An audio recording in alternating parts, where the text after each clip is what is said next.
Então, irmãos queridos, vamos à palavra de hoje. Abra a sua Bíblia, carta de Paulo aos Colossenses. Nós estamos terminando aquela série de meditação da carta de Paulo aos Colossenses. Começamos no dia 8 de outubro do ano passado. E trabalhamos nela até agora, já estamos quase mudando para outra carta, né?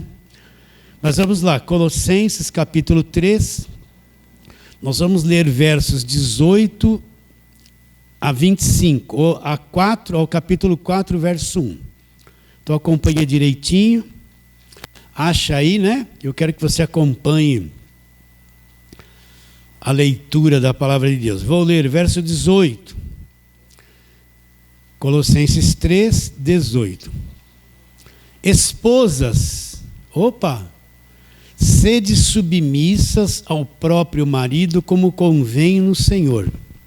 Maridos, amai vossa esposa e não a trateis com amargura. Filhos, em tudo obedecei a vossos pais, pois fazê-lo é grato diante do Senhor. Pais, não irriteis os vossos filhos, para que não fiquem desanimados. Servos, que são os patrões, aliás, os empregados, obedecei em tudo ao vosso Senhor segundo a carne, não servindo apenas sob vigilância, visando tão somente agradar homens, mas em singeleza de coração, temendo ao Senhor. E tudo quanto fizerdes, fazei de todo o coração, como para o Senhor, não para homens, cientes de que recebereis do Senhor a recompensa da herança. A Cristo, o Senhor, é que estáis servindo, pois aquele que faz injustiça receberá em troco a injustiça feita. E nisso não há acepção de pessoas. Senhores, que são os patrões, tratai os servos com justiça e equidade, certo de que também vos tendes um Senhor no céu. Então vamos àquela perguntinha, porque Paulo escreveu esta carta aos Colossenses. 4 falsas doutrinas entrou na igreja dos Colossenses. Primeira delas, o asceticismo. Eu não vou explicar novamente cada uma, já expliquei o ano inteiro. A segunda, o gnosticismo. A terceira, o misticismo, né? Quer que eu explique? Não. Não, né? E a quarta, que eu vou explicar, o judaísmo. Essa eu não posso deixar. Tem que martelar isso a vida inteira. Então, o que é o judaísmo? Como eu vou identificar o judaísmo? Quando me volto para o Velho Testamento, eu vou encontrar a história do povo judeu. O que é o judaísmo? É a história do povo judeu. Desde a forma de Abraão, Isaac, Jacó, a formação da nação judaica, a escravidão do Egito, as 12 tribos, a formação da nação de Israel, tudo que aconteceu no Velho Testamento até a vinda de Cristo ao mundo. A lei que foi dada por intermédio de Moisés, os 613 ordenanças que existem na lei, que era para o povo cumprir. Entende? Agora eu tenho que entender uma coisa. Isso aí foi dado para o povo judeu, era a forma de Deus se relacionar com o povo judeu, é chamado de judaísmo. Lá eu vou encontrar os sacrifícios, os sacerdotes, os jejuns, os votos. Eu vou encontrar as guerras, as batalhas, monte que pega fogo, sobe monte, desce de monte.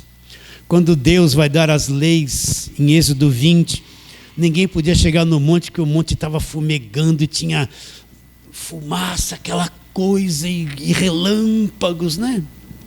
Mas eu tenho que entender que quando Cristo vem, Ele vai estabelecer uma nova aliança. Essa aliança que Deus fez com Moisés e com o povo judeu, quando Cristo vem, Ele vai para a cruz, Ele vai cumprir toda essa velha aliança, e da cruz para frente, com sangue derramado, Ele vai estabelecer uma nova aliança. Ou seja, Deus agora começa um novo relacionamento com a raça humana. Deus vai pôr um fim na velha aliança, o fim, quando Paulo, que era um judeuzão, nasceu judeu, era fariseu, conhecia tudo sobre a lei, ele teve revelação do Evangelho, ele escreve sobre a lei, ele fala que o fim da lei, o fim da velha aliança, o fim de todo aquele ritual religioso, aquilo acabou, o fim de tudo aquilo é Cristo, aquilo acabou. Quando Cristo derrama o sangue dele, o véu do templo se rasgou de alto a baixo, a velha aliança acabou. Deus não se relaciona mais comigo baseado nos princípios do judaísmo, porque tudo aquilo Cristo cumpriu e pôs um fim na cruz. Deus se relaciona comigo como? Através da nova aliança instituída e selada com o sangue de Jesus. Então todo aquele passado da velha aliança acabou. E Deus agora começa uma nova aliança, e como é que ele vai se relacionar comigo? Presta atenção. No Velho Testamento, a pessoa precisava trazer um animal para se relacionar com Deus e matar aquele animal. Acabou. Como ele se relaciona comigo no Novo Testamento? Cristo é o Cordeiro que ele enviou, eu me relaciono com Deus através de Cristo. Na Velha Aliança tinha aquelas festas judaicas, que Deus se relacionava com eles através das festas. Na Nova Aliança não existe festas judaicas, então elabora em grande erro eu dizer que sou igreja e ficar praticando as festas dos judeus, que não tem nada a ver com o Evangelho. Vocês estão entendendo? Aqueles sacerdotes do Velho Testamento, que eram o intermediário entre Deus e o povo, quando Cristo vem, ele é o nosso sumo sacerdote. Então, todos aqueles sacerdotes da velha aliança não tem mais razão de ser, acabou, porque veio uma nova aliança e um novo sumo sacerdote se levantou para sempre, ele é eterno, que é Jesus Cristo. Então, se eu não entender que a velha aliança acabou na cruz e que começou uma nova aliança, um novo relacionamento com Deus. A igreja não existia no Velho Testamento. Procura lá, igreja. Eu falo isso 1000 vezes. A palavra igreja no Velho Testamento não existia, porque a igreja não existia. Existia só o povo judeu. Não existe igreja no Velho Testamento. A igreja vem existir na Nova Aliança. No Velho Testamento era só os judeus, os demais povos não tinham parte, eram todos inimigos. Na Nova Aliança, Deus abre um leque. Todo e qualquer povo agora que crê em Cristo faz parte da igreja, faz parte da nova aliança pela fé em Cristo. Não é só os judeus, tudo na velha aliança era centralizado no povo judeu. Na nova aliança acabou isso. Tudo agora é centralizado em Cristo e a porta está aberta para todos os povos. Tudo mudou.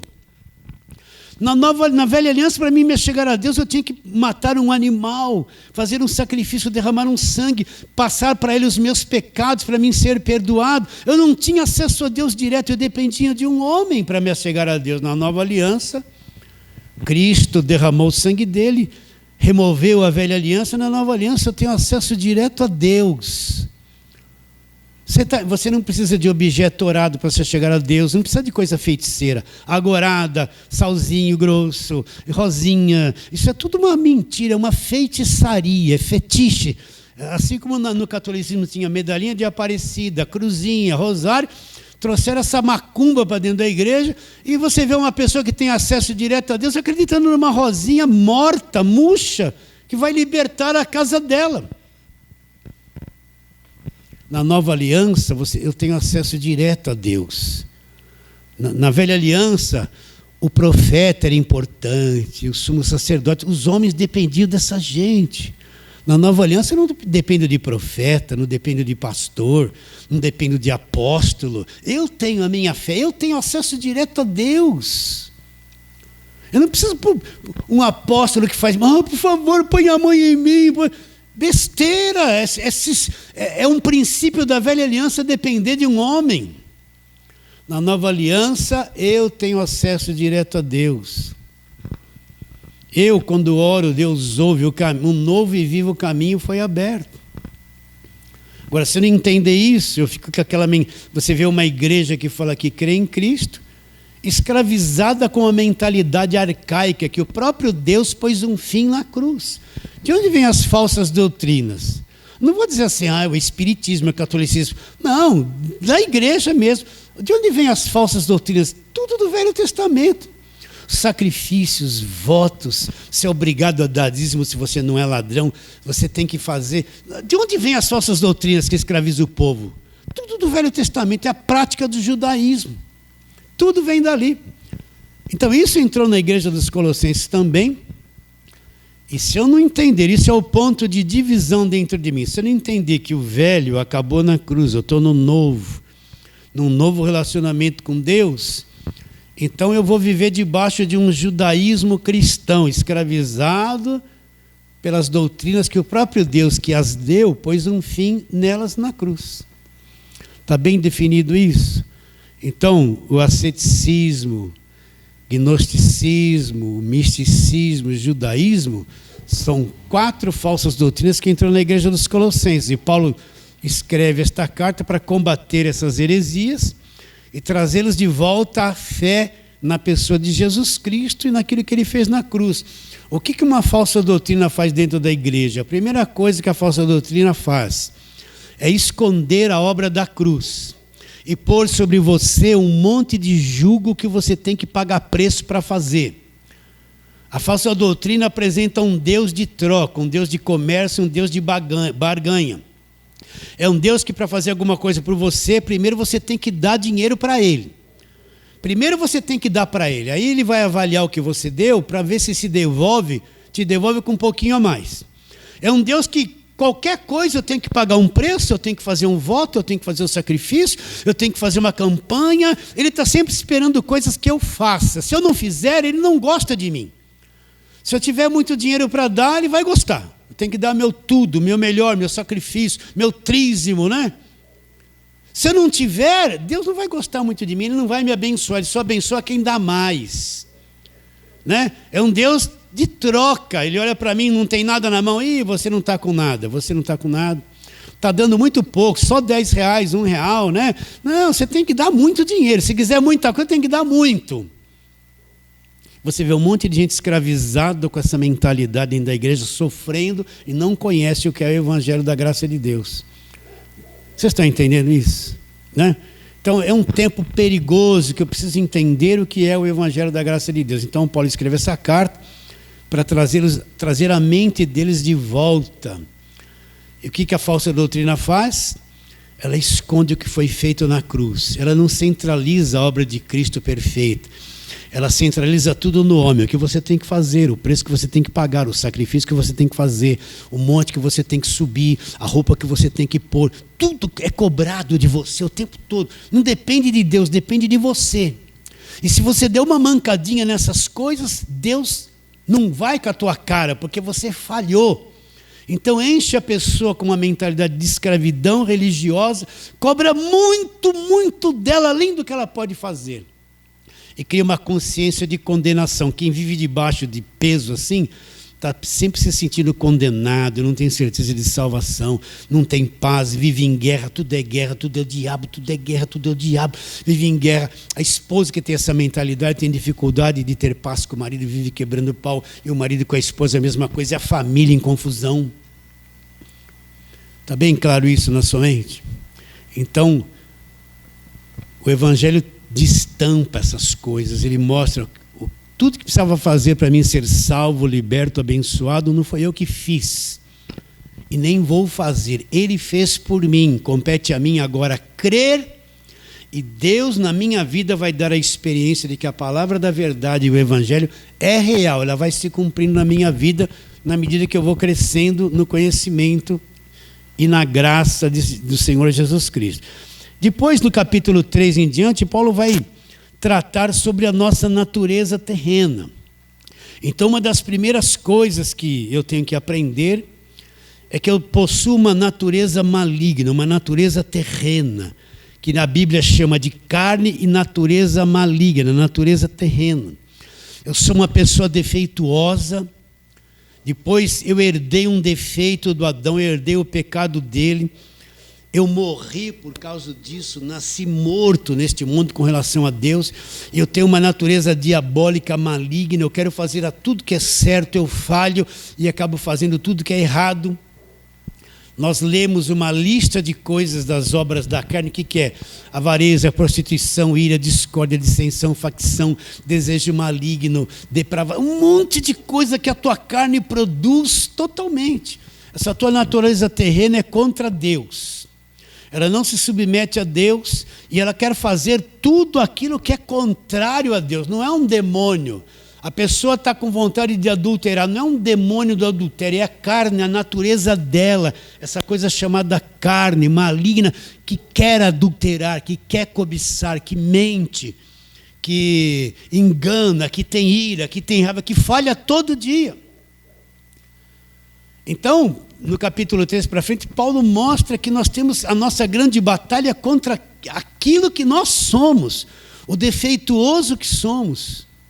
As tendências malignas que a nossa carne tem, a nossa luta é levar estas coisas à morte diariamente. Essa é a nossa grande batalha.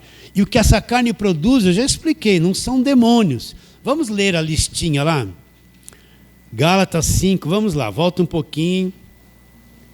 Tem que explicar isso de novo. Não ia falar isso hoje, mas vou. Gálatas 5, vamos ler. Verso 19, Gálatas 5, 19. Ora, as obras da carne são o que essa natureza caída ela é, e o que ela produz, né? Olha lá, isso aqui não é demônio, isso aqui é o que a tua carne produz. Olha lá, verso 19. Ora, as obras da carne são conhecidas, são, olha lá, prostituição, impureza, lascívia, idolatria, feitiçaria, inimizades, porfias, ciúmes, iras, discórdias, dissensões, facções, invejas, bebediços, glutonarias. Olha aqui, tem uma lista de muitas outras. Então isso a carne produz. O meio evangélico diz que tudo isso aqui é demônio. Prostituição é um demônio, impureza é um demônio, lascívia é um demônio. Não. A Bíblia não diz que isso são demônios, diz que a tua carne produz isso constantemente. Por que Paulo está dizendo isso? Porque Paulo quer que eu veja que eu sou uma pessoa estragada. Tenho uma natureza estragada, eu sou deformado. Eu sou uma complicação para mim mesmo. Eu tenho desejos, eu sinto coisas na minha cabeça insuportáveis que a minha carne produz. Você já se descobriu, já se viu assim? Não é? Então, uma das coisas que o crente tem que aprender é aquilo que ele é, a natureza que ele é, aquilo que ele produz, os defeitos que ele é, porque a gente só olha o outro. Nós somos piores quando a gente enxerga o defeito do outro. Eu estou me enxergando, porque eu sou exatamente igual a ele em outras áreas. Então, enquanto o crente não entender dessa natureza caída, que ele falha todo dia, se programa, já falei isso 5.000 vezes. Hoje eu vou ser amável com as pessoas, vou tratar todo mundo bem, não vou me irritar, não vou ter nenhum pensamento impuro, não vou ter nenhum pensamento errado. Hoje no celular só vou procurar coisas lindas no celular. Quando chegar meio-dia, você irou, perdeu a paciência, brigou, julgou uma pessoa, se irritou, viu uma coisa indevida que não devia ver no celular, teve uma notícia ruim que devorou aquilo, viu uma fofoca da vida de alguém, não é? E você não consegue ser essa pessoa boa. Você não consegue. O marido não consegue ser aquele marido ideal, a esposa não consegue. Os filhos não conseguem, o patrão, o empregado, é um rolo só. Então, quando eu enxergo isso, aí eu vou entender, obrigado, Senhor, só pela graça que eu tenho condições de ser salvo. Então, Paulo vai trabalhando nessas coisas. E agora ele chega num ponto onde nós lemos, em Colossenses 3, né? Deixa eu ir lá.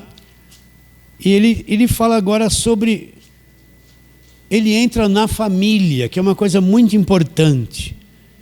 E ele vai mostrar um princípio que Deus estabeleceu para a família. Então, Deus não está favorecendo o homem como se o homem fosse melhor que a mulher. Deus não está favorecendo a mulher como se a mulher fosse melhor que o homem. Não. Deus não está inferiorizando a mulher em alguma coisa e nem exaltando o homem em outra. Deus sabe que nós somos estragados. 2 super estragados se apaixonam, né? Estou apaixonado, apaixonada, né? Só que tem dois monstros ali escondidos. Ele só vê a aparência, ela parece bonitona, fez aqueles cílios postiços assim, quando ela pisca assim, faz assim, né? Parece uma borboleta, né? Ele malhou lá, chega lá saradão, né? Oh, dois lindos, mas o monstro está lá dentro. O monstro está lá dentro. Então, no namorozinho, beijinho aqui, beijinho ali, ai, que tá, eu vou casar, esse é o homem de Deus, esse é o varão valoroso. Estou brincando, né? Aquela paixão, aquele desejo na carne, um pegar o outro, né? Não é verdade isso? Aí se casa. Lua de mel, ai, que maravilha. Acho que na lua de mel já começa algum problema. Lua de mel, daqui a pouco, daqui a uns dias de casado, uns meses, o monstro começa a aparecer. Ela começa a olhar para ele e fala assim, acho que não é esse cara que eu estava querendo. Aí ele olha para ela e, meu Deus, já acostumei com o corpo dela, estou sendo tentado olhar para outra mulher. Não é assim. Não é assim, fala a verdade. E o tempo vai passando, a porca não se enrosca no parafuso, tudo aquele amor, aquela coisa melhor, daqui a pouco começa um quebra-pau. Ela é teimosa de um lado, ele é teimoso do outro, né? E começa um atrito aqui, começa um atrito ali. Ela quer mandar nele, ele não quer que manda. E aqueles dois bonitões, a víbora veio dentro e para fora de cada um deles. Não veio? Em pouco tempo de casado, alguns meses, começa uma encrenca, uma discórdia. Aquela coisa doce de lua de mel, aí ela vai deitar, deita com o bumbum para um lado, ele bumbum para o outro, não quer nem se encostar, né?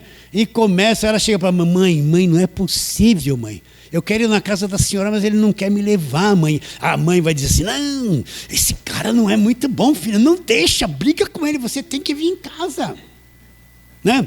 Aí ele, mãe, ela não faz a comida, ela põe muito sal, mãe. Não, filho, deixa que eu vou fazer a tua comidinha. Olha, essa não está sendo legal. Ela tem que fazer a comida do jeito que você gosta, como eu fazia. Né? Não começa toda aquela encrenca. Aí os dois estão naquela encrenca toda, estou grávida. Aí nasce a víborazinha, aquela criancinha bonita. Os dois já estão meio endiabrados um com o outro. Todo aquele fogo pentecostal da paixão do amor já está indo pelo ralo. Aí nasce uma criança. Começa a tomar o tempo dos dois, a mulher se fecha para o marido chega em casa, uma paixão à flor da pele, a mulher está com aquela criança e chora, e desarrumada, benzinho, não. Aí começa outra fase da encrenca, né? Não é assim? Não é? Conforme o tempo vai passando, um começa a guardar um rancor contra o outro, e aí começa e vem a criança e tal, e da criança vai crescendo, não quer obedecer, começa um atrito. Aí você olha os casaizinhos com filhos novos, eles estão na rua assim, você já olha a cara dele, já não está muito legal, e ela está meio assim, olhando para cá, meio atravessada com ele, e a criança gritando, as víboras estão tudo por dentro assim.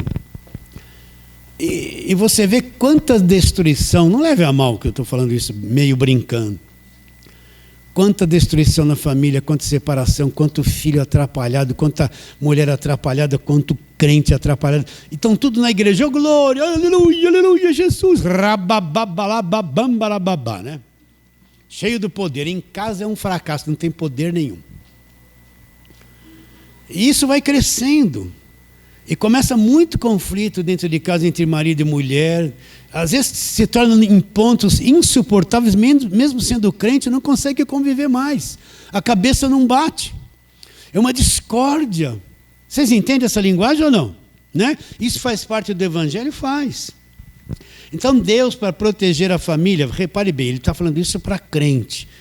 Esse não é o conceito que nós lemos aqui. O mundo não aceita isso. Para o mundo essas coisas não servem.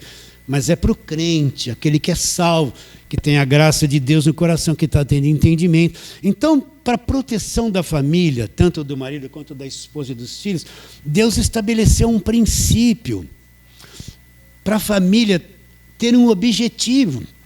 Geralmente o crente quer, eu quero poder para isso, eu quero poder para aquilo, eu quero prosperar. Mas um dos primeiros objetivos que você sendo casado, você tem que ter: eu quero ser uma esposa realmente verdadeira da Bíblia. Eu quero ser um marido realmente verdadeiro do Evangelho. Tenho que ter esse objetivo. Porque se eu não tiver esse objetivo, fico buscando tanta coisa fora, e meu casamento tudo confuso, atrapalhado, o que adianta? Vai tudo à falência, mesmo tendo muito dinheiro. Então Deus, para proteger a família, ele entendendo que aquele que foi despertado no Evangelho, ele tem ali o Espírito, e o Espírito vai começar a levar ele a uma compreensão do Evangelho. E mais cedo ou mais tarde ele vai se deparar com tudo isso que a família é. Então Deus estabeleceu um princípio. Vamos começar agora falando deles. Primeiro ele começa a falar da esposa. Deus vai inferiorizar a esposa? Deus vai tirar o valor da esposa? Não, irmãos. Isso é para a proteção da mulher, para a segurança da mulher. Então Deus diz, verso 18: esposas, sede submissas ao próprio marido, como convém ao Senhor. O que é essa submissão? Ela é uma escrava do marido? Não. Ela não é uma escrava do marido. Então o marido, bom, agora eu sou bom. Esposa, faz tudo o que eu quero? Não. Mas ela tem que encontrar no marido uma liderança, onde ela possa se apoiar, se segurar, encontrar segurança, encontrar consolo. Ela tem que procurar isso no marido. Então Deus deu a ela uma submissão. E eu estava pensando, Deus, mas no princípio, o Senhor não disse para eles a mulher ser submissa ao marido? E por que depois do pecado, a primeira coisa que o Senhor fala é que a mulher tem que ser submissa ao marido? Então vamos ver um detalhe aqui na palavra de Deus. Vamos lá, Gênesis capítulo 3, aliás, Gênesis 3, vamos lá. Vamos trabalhar isso. E depois vamos falar do marido também. Gênesis 3. Vamos ver aqui o verso 6. E vamos ler o verso 16. Verso 6 de Gênesis 3. Vendo a mulher que a árvore era boa para se comer, agradável aos olhos, árvore desejável para dar entendimento, tomou-lhe do fruto e comeu. E deu ao marido e ele comeu. Verso 16. E a mulher disse: multiplicarei sobremodo os sofrimentos da tua gravidez, em meio a dores darás à luz filhos. Olha lá, Deus já põe aqui um princípio: o teu desejo será para o teu marido e ele te governará. Fiquei pensando, mas por que o Senhor pôs a mulher debaixo do governo do marido? E me veio a seguinte inspiração. A gente pensa que Gênesis é um livro cronometrado. Hoje aconteceu isso, amanhã aconteceu aquilo, e depois aconteceu aquilo. Não, de um versículo para o outro pode ter demorado um bom tempo para acontecer. Gênesis foi escrito por Moisés muitos anos depois, por inspiração. Então, Deus me fez entender o seguinte: quem comeu primeiro do fruto? Foi o homem ou foi a mulher? Foi a mulher. Então, quando ela comeu e engoliu, ela morreu primeiro que Adão. Ela morreu. Ela se tornou estragada e destruída antes do homem. Lendo aquele versículo aí, dá a entender que os dois estão de bracinho assim juntinho, né? Dando uns beijinhos, né? E ela fala assim: vou comer do fruto. Aí a serpente vem, bate um papo com ela, e Adão tá assim, jururu, procurando uma estrelinha, um passarinho voando, não está nem sabendo. A gente pensa que os dois estão de bracinho dado, a mulher batendo papo com a serpente, foi lá e comeu e já pôs na boquinha dele. Entre esse acontecimento pode ter se passado dias. A mulher comeu do fruto, ela morreu, ela se tornou pecadora antes dele. Ficou destruída antes dele. E quanto tempo pode ter levado para ela ter dado para o marido? Se ela levou 2, 3 dias para dar o fruto para o marido e ele aceitar comer, ela ficou 2, 3 dias morta, estragada, e ele ainda num estado sem pecado. Ela foi destruída, a mulher foi destruída antes do homem. Ela foi invadida pelo mal antes do homem, ela foi sabotada antes do homem. Ela experimentou a morte espiritual antes do homem. Que estado ela estava quando Adão comeu do fruto? Vocês estão entendendo o que eu estou dizendo ou não? Ela morreu antes. Ela sofreu um dano que Adão ainda não havia sofrido. A estrutura de mulher dela foi totalmente degradada pelo pecado. O que ela se tornou antes dele? Estou começando a entender porque Deus está dando liderança para o homem. Agora, nós vamos voltar em Gênesis 3. Agora vamos lá para a primeira carta de Paulo a Timóteo. Vamos lá para frente, você vai passar Colossenses. E você vai, antes de chegar a Hebreus, você vai lá. Primeira carta de Paulo a Timóteo, capítulo número 2. Vamos ler uma coisa importante aqui. O bom era ler desde do 8, mas vamos ler só o verso 14. Primeira carta de Paulo a Timóteo, 2,14. Olha que Paulo fala. Paulo teve revelação do Evangelho da Graça. No verso 14 de 1 Timóteo 2, acompanhe. E Adão não foi iludido, mas a mulher, sendo enganada, caiu em transgressão. Então, o que Paulo teve de revelação de Gênesis 3 que nós estamos falando? Falando que Adão não caiu na conversa do diabo. Adão não foi iludido pela conversa na serpente. Isso abre um espaço aí. Por quê? Quanto tempo a mulher ficou naquele estado de pecado antes de Adão se tornar pecador como ela? Aí nós começamos a entender. Adão não foi enganado. Então como que ele comeu do fruto? Talvez induzido de tanto que ela tenha insistido para que ele comesse, mas ele não foi enganado pela serpente, que é o diabo. Ele foi enganado, a mulher foi enganada, mas ele não foi iludido, ele não caiu na conversa da serpente, ele caiu na conversa da mulher. Então o que acontece? Por ela ter sofrido esse dano antes, vai saber o que mudou na mulher. Então, o próprio Deus disse para a mulher, no capítulo 16, o teu desejo, mulher, vai ser para o teu marido, o teu marido vai te governar. Ele pôs o marido como um governo na vida dela. Por quê? Para proteger. A gente não sabe o estado de destruição que ela sofreu. E o tempo que ela passou sendo pecadora e ele não. Então, para preservar, para a mulher ter segurança, Deus deu uma liderança para a mulher, que é o marido. Vocês estão entendendo? Mulher é toda emoção. Marido é razão. Você pode ver que a mulher vê uma coisa, que legal. Ela consegue ver 100 coisas ao mesmo tempo e gostar de todas e não comprar todas ao mesmo tempo. Ela fica assim, ó. O homem não é isso, é aquilo, acabou. Não é? A mulher flutua nos sentimentos. Ai, que lindo. Uma vírgula aqui, outra vírgula aqui, estica aqui. O homem, qualquer jeito, tá bom, não pinta unha. Bom, tem um monte de homem vaidoso agora, fica se esticando, né? Mas o homem que é homem permanece daquele mesmo jeito. Não precisa pintar unha, né? Nem do pé, não precisa fazer sobrancelha. Precisa ou não precisa? Né? Tem homem que põe aquela sobrancelha, é uma pintura, né? Arranca dele. Pelo amor de Deus, né? Se quiser fazer isso, faça. Mas mulher é um teclado. Cada hora está numa nota. O homem é só tom, tom, tom, não sai do tom. Porque é razão. Então, para proteger a mulher, Deus deu a liderança da família para o homem. Mulheres sejam submissas aos seus próprios maridos. Vocês estão entendendo isso ou não?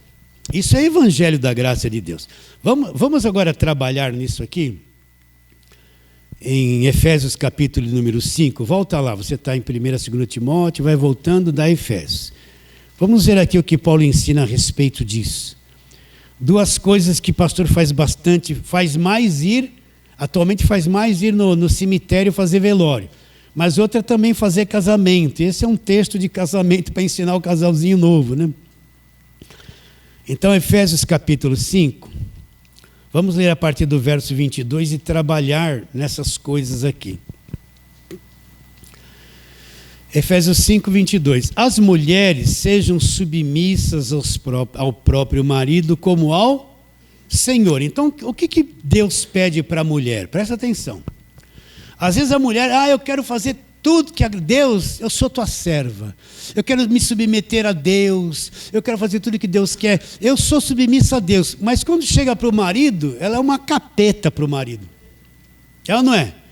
Então, o que Paulo está dizendo? Olha, essa mesma forma que você quer ser submissa a Deus, primeiro você tem que ser submissa ao seu marido, está sujeita a ele. Como é que a mulher pode ser submissa a Deus, desprezando uma autoridade que o Deus pôs sobre a vida dela, que é marido dela? Então você vê um monte de mulher querendo se consagrar a Deus, mas é totalmente contra o marido, não se submete ao marido em nada. Sabe o que vai dar no coração dessa mulher? Essa mulher vai ser angustiada, insegura, conflitante, entra em depressão, porque rejeita aquilo que Deus pôs sobre ela, que é a autoridade do marido. Ela quer Deus, mas na mesma medida que ela tem que se submeter a Deus, Deus falou, se submeta assim ao seu próprio marido, em tudo seja submisso. Então quer dizer, tudo que o marido falar tem que obedecer como uma escrava? Não, nós vamos falar do homem já. Mas é cabível a mulher ser submissa ao marido. Presta atenção. A sociedade de hoje não vai aceitar isso, mas a mulher não foi feita para mandar no marido, escravizar o marido e submeter ao marido a autoridade dela, porque ela tem uma conjuntura emocional diferente do marido. Quando a mulher está na frente de tudo, ela vai enfrentar problemas muito mais difíceis, porque o mundo emocional dela para enfrentar certos problemas não é como o do homem, que é mais duro, firme e racional. Então você vê um monte de esposas que são de Deus, mas em depressão e confusão. Por quê? Quando você vai ver o ponto central, rejeita o marido, não se submete a ele a nada. Eu estou falando do marido cristão, tá? Marido cristão. Isso aqui é para a igreja.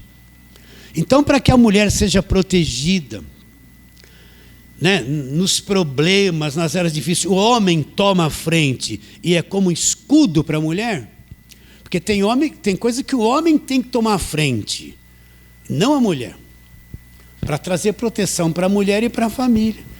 Então, quando a esposa se submete, ela deixa o marido resolver de acordo com a autoridade que Deus deu para ele, e o marido se torna um escudo para a mulher, entendeu?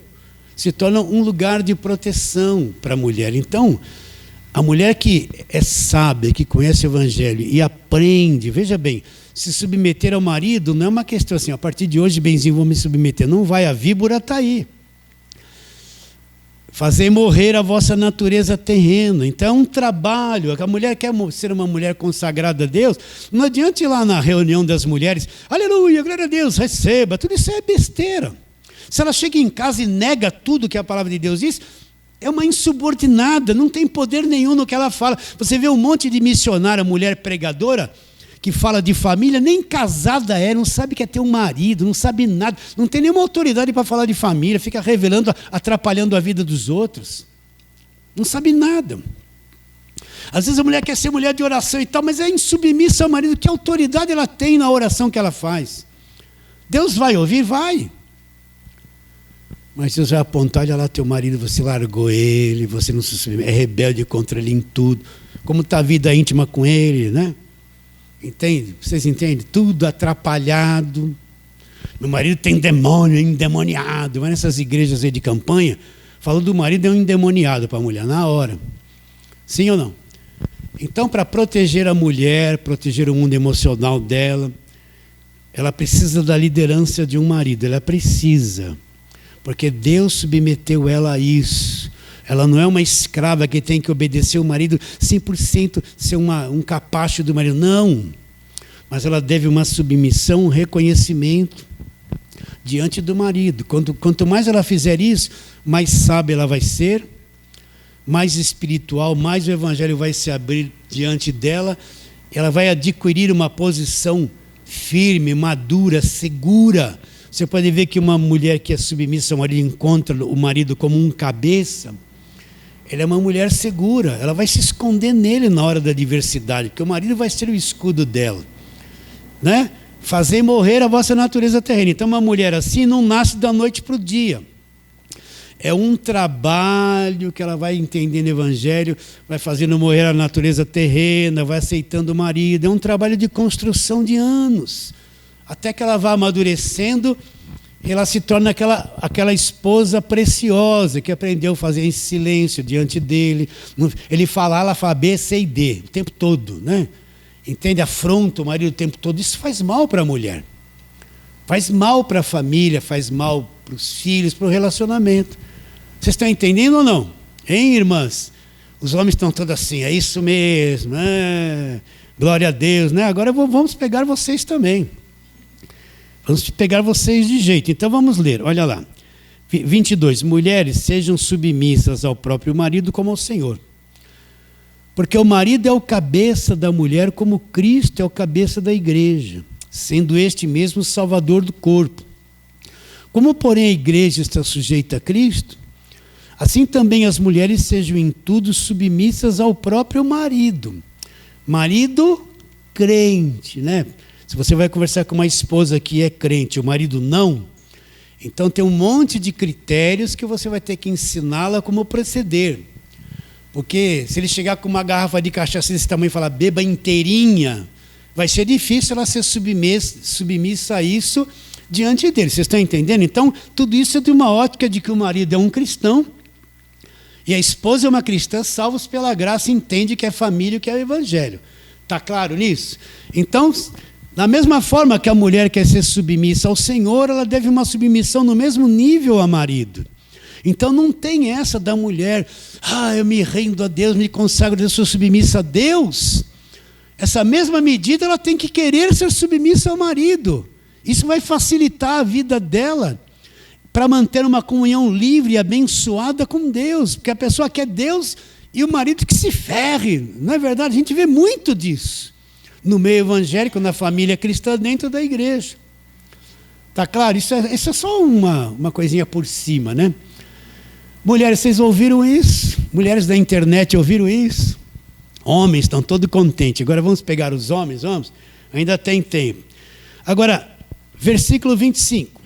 Maridos, amai a vossa mulher, também como Cristo amou a igreja e se entregou por ela. Maridos, por que não disse para a mulher, mulher, ame os seus maridos? Porque a mulher tem facilidade de amar, mulher é toda emoção, mas o homem é duro. Ele tem facilidade de trair, de trocar de mulher, de ser infiel no casamento. Então Paulo fala, marido, vocês têm que amar as mulheres. É uma decisão de coração. Só quando elas estiverem magrinhas? Não. E se ela ficou mais barrigudinha, mais gordinha? É a mesma coisa. E se o cabelo dela está ficando mais branquinho? É a mesma coisa. Não tem condição para o marido amar a esposa. Ele tem que amar mesmo em todas as situações da vida dele. Maridos, amai a vossa mulher como Cristo amou a igreja lá, e assim mesmo se entregou por ela. O que é o marido se entregar? Às vezes o marido tem que abrir a mão de um monte de coisa que lhe interessa para poder se relacionar bem com a mulher, tolerar um monte de coisa e amar e se entregar por ela. Cristo chegou assim, olha, eu vou morrer pela igreja se a igreja estiver assim, estiver assado, estiver assim. Não, ele veio morrer por um monte de pecadores atrofiados, inimigos de Deus, deformados, por um caos total. Ele não exigiu nada, ele amou e se entregou. Mesma coisa o homem, ele tem que amar e se entregar pela esposa, com o mesmo sentimento que ele se entregou aqui, que Cristo se entregou pela igreja. Mas, pastor, essa mulher é uma piolhenta, ela faz assim, de vez em quando dá vontade de dar um tabefe nela. Você não casou com ela? Tem que amá-la. Como Cristo amou a igreja. Tem hora que ela olha assim para a minha cara, assim, dá vontade de... Deixa ele lá, dá um sorriso, dá um beijinho, em vez de ficar que nem um sapão. Você sabe que a mulher dá uns beijinhos, desmonta a mulher, né? Tem que beijar, acordar benzinho, dá um beijinho na testa, na orelha, onde você quiser, beija a sua mulher. Se ela está meio irada porque acordou muito cedo, ela faz até uma cócega. Estou brincando. Tem que amar a mulher como Cristo amou a igreja. Vocês estão entendendo isso ou não? O marido vai conseguir fazer isso depois que casou. Começa a ver os defeitos da mulher, os erros que ela tem. E começa aquela coisa esquisita, aquele amor passou, a lua de mel acabou. Aí começa um trabalho para quem é cristão, conhece a verdade, eu vou amar a minha mulher como Cristo amou a igreja. Algumas coisas eu vou falhar, vou me irritar, vou gritar com ela, mas eu não quero mais ser assim. E começa um trabalho, fazer morrer a vossa natureza terrena, né? Quando a esposa faz aquilo que você mais detesta. Vou reclamar! Se eu fizer silêncio, vai ser a melhor coisa. Eu vou amar a minha esposa como Cristo amou a igreja. Por quê? Porque se essas coisas não acontecerem, nem a mulher se submeter ao marido e o marido amar a mulher, começa uma vida conflitante dentro do lar. E depois os filhos vêm, esse conflito vai passar para os filhos. Os filhos vão receber essa influência. A família toda fica minada pelo problema de relacionamento. Eles vão olhar, a mulher grita com o marido grita com a mulher. Então o filho fica assim, ó, pai grita, a mãe grita, um ofende o outro, um xinga o outro. Ele vai começar a ter esses padrões na cabeça dele. Você pode ver que todo marido agressivo e tal, é que ele viu o pai dele fazer muito isso com a mãe. Ele absorve um pouco isso e acaba casando-se inconscientemente, fazendo a mesma coisa com a mulher, porque recebeu tudo isso do pai, teve influência do pai.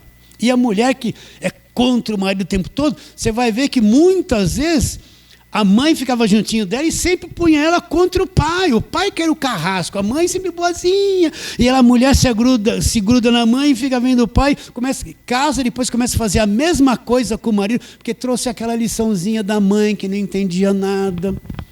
Então, se o marido amar a esposa como Cristo amou a igreja e a mulher se submeter ao marido, aí começa uma estrutura familiar forte, uma proteção que o marido vai dar para a esposa forte, uma submissão que ela vai ter da esposa, o amor que ela vai ter do marido.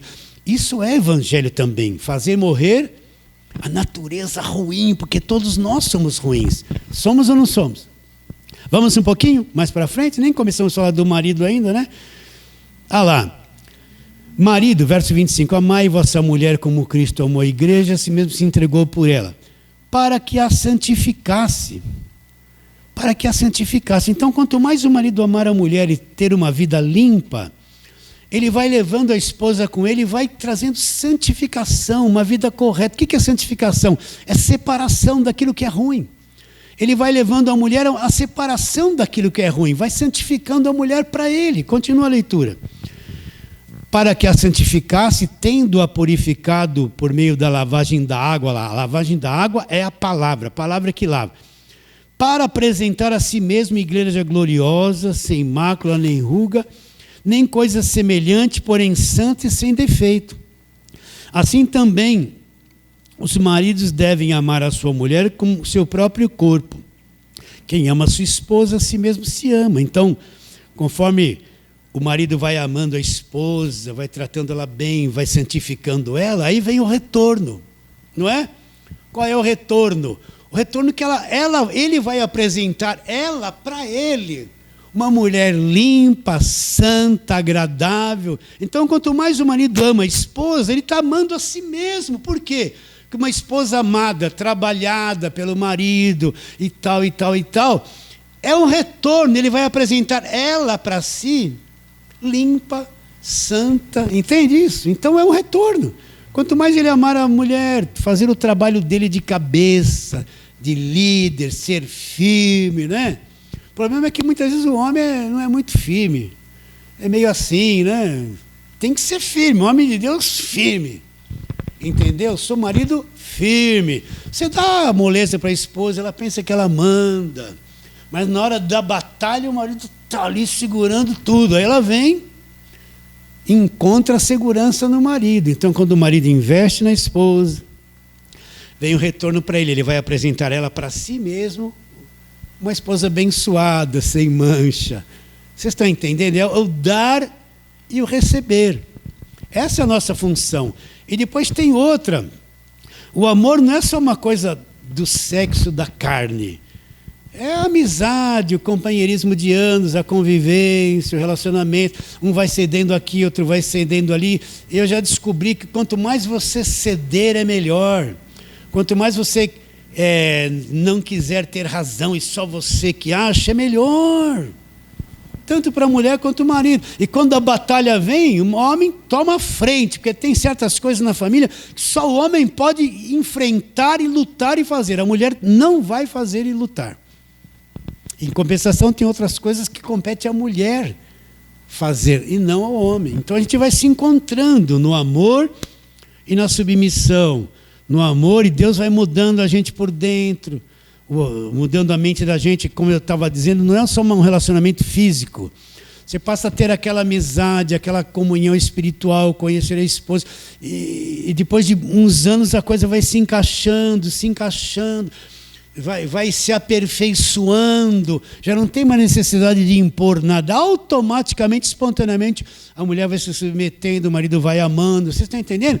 E vão se tornando aqueles dois velhinhos em paz, né? De vez em quando a víborazinha vem, mas já está bem mais mansa. Fazer morrer a vossa natureza terrena. A nossa natureza terrena é uma inimizade, você já sabe disso, é uma coisa ruim, que tem que ser trabalhada para que a família tenha segurança. Vamos ler mais um pouquinho? Olha lá. 28. Assim também os maridos devem amar a sua própria mulher como a seu próprio corpo. Você não cuida do seu corpo, não trata, não alimenta, então tem que fazer a mesma coisa com a esposa. Quem ama a esposa, a si mesmo se ama. Então quem ama a esposa está amando-se a si mesmo, porque o retorno do amor por ela vem para você, dela para você. Olha lá, porque ninguém jamais odiou a sua própria carne. Antes a alimenta e dela cuida, como também Cristo faz com a igreja, porque somos membros do seu corpo. Eis porque deixará o homem seu pai e a sua mãe, e se unirá à sua mulher, e já não serão mais dois, olha lá, e se tornarão os dois uma só carne. Então, quando existe o casamento, deixa pai e mãe, vai se unir à mulher, então vocês vão se tornar uma só carne, como se fosse um. Imagine uma só carne se odiando, se conflitando, a dificuldade que existe. Por isso que ele não entende esses princípios. Mesmo sendo crente, casa não dá certo, é uma encrenca só, não tem nenhum padrão de família, conflito aqui, conflito ali, desobediência isso, desobediência daquilo, rebelião um contra o outro, traição, coisa errada, ofensa, gritaria, bate-boca. Quanto mais a nossa vida estiver limpa dessas coisas, melhor vai ser o nosso relacionamento com o outro, nós vamos desfrutar dias de família, de casamento felizes. Está entendendo isso? Vamos um pouco para frente, volta lá, eu tenho que correr, já passou o tempo. Colossenses, né? Está em Efésios, vai para frente, Colossenses. Vamos ler. Aí vai para os filhos, ó. Verso 19. Maridos, amai vossa esposa e não a trateis com amargura. Aí vem os filhos agora. Filhos, em tudo obedecei aos vossos pais, pois fazê-los é grato diante do Senhor. A gente tem os filhos, eles são pequenininhos, a gente tem uma boa intenção com todos eles, um plano para eles. Mas quando eles vão crescendo, às vezes eles não são aquilo que a gente queria que fosse. A gente gostaria que fosse assim, assim, assim. E a coisa que vem quando ele vai crescendo é totalmente ao contrário. Tem um monte de pais que trouxeram as crianças na igreja. 3 anos, 4, 5, 8, 9, 10, 11. Aí começa a ter problema. Ai, meu filhinho vai na igreja, já é salvo. Já é de Jesus. Ai, meus filhos são uma bênção. Aí começa a crescer, vai entrando na adolescência, daqui a pouco ele quer fazer coisa fora da igreja. Começa a pegar amizade fora da igreja, que é normal. Frequentar a escola que tem gente que não tem o mesmo pensamento da igreja. Aí ele quer se integrar nas pessoas da idade dele e sair daquele mundinho. Aí o pai e a mãe começam a entrar em conflito. Meu Deus, meu filho quer assistir alguém que canta. Meu Deus, meu filho, ele nasceu na igreja. Começa aquela guerra. A igreja começa a ser uma coisa insuportável, dependendo da igreja que está. Não pode isso, não pode aquilo, não pode. Quer até controlar a roupa. Imagine uma jovem adolescente que nem crente foi criada dentro da igreja. Está numa igreja que existe, que só põe a saia. Ela vai na escola, é discriminada que só anda com saia. Vai trabalhar, é discriminada que só anda com saia. Não pode cortar o cabelo. Começa a ser discriminada. Vai começar a odiar. Por quê? Porque está debaixo de uma lei terrível, os pais não entendem que ela precisa se converter, mesmo vivendo dentro da igreja. Começa um problema entre pais, filhos, relacionamento, e um monte de gente que nasceu na igreja, cresceu na igreja, cai no mundão e vai provar tudo que é errado. Porque nunca nasceu de novo e não tem como obedecer aos pais. Vocês estão entendendo isso ou não? Sim ou não? Então aquela esperança que o filhinho seria um santinho. Uns dão certo, uma minoria, mas outros, a maior parte. Aqui quando começamos a igreja, há 22 anos atrás, nós tínhamos uma enorme mocidade. Muita gente, a gente fazia aqueles programas de criança, eles se vestiam de palhaço, brincavam. Nesses anos todos eu procuro aqueles que estiveram comigo quando tinham os seus 14, 15, 16, 17. Procuro todos eles. Aonde estão? Se você encontrar um ou dois que ficaram na igreja, é muito. O resto descambou tudo. Se entregaram a tudo. Eu encontro alguns deles, quando eles me veem, tem até vergonha. Falam, meu irmão, não se sinta culpado de nada por estar me vendo, não. Vai chegar a hora que você vai... Tudo aquilo que foi plantado ali, Deus vai te chamar. Mas a maior parte descambou, nem na igreja ficou. Então os filhos... Eles não vão ser aquilo que a gente quer. Não põe um teu plano em cima dos filhos. Eles vão ser o que eles são. Você só ora e entrega eles na mão de Deus. E no tempo certo, ele vai ter um chamamento de Deus. Deixa ele, solta ele. Não faz da tua casa um inferno cheio de regras. O filho não é convertido. A mãe e o pai não entendem isso. Aí começa a pôr um monte de regras. Não pode isso, não pode aquilo, não pode aqui, você tem que estar na igreja. Começa a ficar insuportável o relacionamento do pai com os filhos, porque o filho foi na igreja um pouco, mas não sabe nada do evangelho, não tem a nova natureza, não tem como obedecer à exigência do pai e da mãe. E os pais são rígidos, primeira chance que ele der, ele vai cair no mundão, porque não aguenta os pais. Então tem que ter sabedoria. Filhinha, você quer fazer isso? Vai, eu vou com você. Mas crente não faz isso. Eu faço, eu sou crente e faço. Vai lá, entenda a cabeça dela. Não fica, não, é o diabo, é o demônio, não põe essa roupa. Calma. Tem que ter sabedoria. Vocês entendem isso ou não? Não é? Quem os filhos já estão fora de casa é mais fácil, mas quem está começando agora... Aí ele diz lá, olha lá. Filhos, em tudo obedecei aos vossos pais, por fazê-los gratos diante do Senhor. Pais, não irriteis os vossos filhos, para que não fiquem desanimados. Então... De vez em quando liga alguém. Vai, só mais um minutinho, tá? Pastor, meu filho é isso, meu filho é aquilo, meu filho é aquilo, meu filho é aquilo. Então a primeira coisa que eu falo assim, mãe, quando seu filho vai almoçar, você começa a falar, precisa ir na igreja? É, pastor. Quando ele senta para jantar, começa a falar, precisa ir na igreja? É, pastor. Quando ele sai para trabalhar, ele tem que ir na igreja. Então a primeira coisa que eu tenho que fazer, para de falar de igreja. Ele não quer saber de igreja, é um tormento aquele jovem. Senta, ele vai comer, vai ter comunhão com os pais e a mãe vem na orelha. Precisa ir na igreja, precisa ir na igreja, precisa ir na igreja. Sabe? Não pode fazer isso. O relacionamento que é bom na hora da comida se torna uma coisa conflitante. Os pais atormentam a cabeça dos filhos. Tem hora que o filho nem quer mais sentar junto, porque vai ouvir a mãe, aquela mãe que não é madura na fé, que não entende o evangelho, preocupado o tempo todo, atormentando. Precisa ir na igreja, não esqueça da igreja, não esqueça da igreja, tem que ir na igreja. Sabe, cobrando, irrita o tempo todo. Não precisa ir na igreja, só precisa entender o evangelho. Tem igreja que é melhor ele nem ir, que vai ficar escravo do falso evangelho. Então, continuando. Pais, não irriteis os vossos filhos, para que não fiquem desanimados. Servos, você é trabalhador, é empregado, trabalha numa empresa.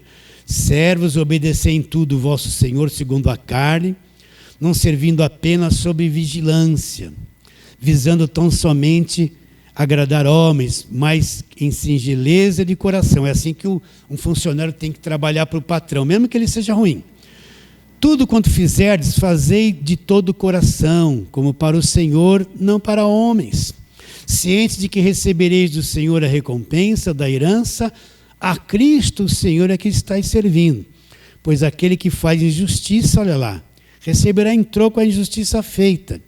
E nisso não há acepção de pessoas. Agora ele vai tratar com os patrões. Você tem funcionários, senhores. Tratai os vossos servos com justiça e com equidade, certo de que também vos tendes o Senhor no céu. Então, Ele vai tratar do filho, daquele que trabalha e tem um patrão, e do patrão que tem um empregado. Às vezes o patrão pode fazer alguma coisa pelo empregado. Eu vi várias pessoas que trabalhavam assim, que servia café, aquela gente simples, ganhando aquele salarinho mínimo, aquela coisa vinha de longe. O patrão, um homem cheio de dinheiro. Eu trabalhei em várias empresas antes de chegar no banco. Meu Deus, aquela pessoa coitada, naquele tempo não tinha vale transporte, não tinha vale alimento, não tinha nada disso. A pessoa ganhava uma miséria e ainda tem que pagar a condução. Nunca favoreceu aquela coitadinha, aquela mulher simples, dá um dinheirinho a mais, favorecer, sempre com aquela dureza, cheio de dinheiro, ruim toda a vida, né? Eu, quando trabalhava, a primeira empresa que eu trabalhei era uma empresa de importação e exportação de algodão. O dono era um japonês. Eu era um funcionário rebelde. Eu via aquele japonês com uma raiva, fazia tudo mal feito, né? Tinha que ser amigo do japonês, ser um bom funcionário, em vez de reclamar, procurar alguma coisa a mais para fazer. Vocês entendem? Tudo isso por quê? Para terminarmos. Essa nossa natureza é inimiga de tudo. Fazei morrer a vossa natureza terrena. Então, se eu fizer morrer a natureza terrena, com a esposa com o marido, os filhos com os pais com os filhos, o empregado com o patrão com o empregado, então nossa vida vai ser melhor, nós vamos ser abençoados, muitas coisas vão se abrir dentro de nós, a nossa família vai ser melhor, o nosso relacionamento familiar vai ser melhor, porque o problema não é o diabo, é essa natureza terrena. Recebe a palavra de hoje? Fala assim, amém. Vamos ficar em pé e fazer aquela breve oração. Vamos orar. Senhor, nós te adoramos profundamente, em espírito e na verdade, Senhor, e reconhecemos que a tua palavra é a verdade. E queremos pedir, Senhor, que o Senhor venha abrir o nosso entendimento, que o marido veja a esposa diferente, a esposa veja o marido diferente, os filhos vejam os pais quando pedem as coisas diferentes, e os pais vejam os filhos diferentes, o empregado, o patrão, e o patrão, o empregado, Senhor. Abra o nosso entendimento, Senhor. E aqueles irmãos queridos lá que vão nos assistir pelo YouTube, abra o entendimento deles quando ouvir esse arroz com feijão, Senhor. Porque o nosso grande problema é essa natureza caída, que nós temos que levá-la à morte. Crendo que será, oramos pela fé em nome de Jesus. Fale assim, amém.